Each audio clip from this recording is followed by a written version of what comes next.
So what I want to talk about briefly, not as in depth as one of my next videos will be, is about uh, our baggage. We have four different types of baggage. So the first baggage that we are born with, well actually I should say that we inherit from our parents, because we're really born joyfully alive without any baggage until our parents, who we're not going to beat up and blame, get a hold of us, and then everything shifts. So the first one is what our unmet needs are.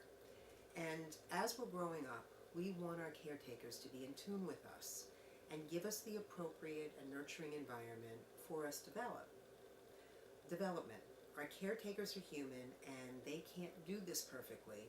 So I really try to make a point in every workshop that I do is to emphasize that we're not here to beat up on mom and dad, because our parents did what was done to them. So we don't have the consistent environment.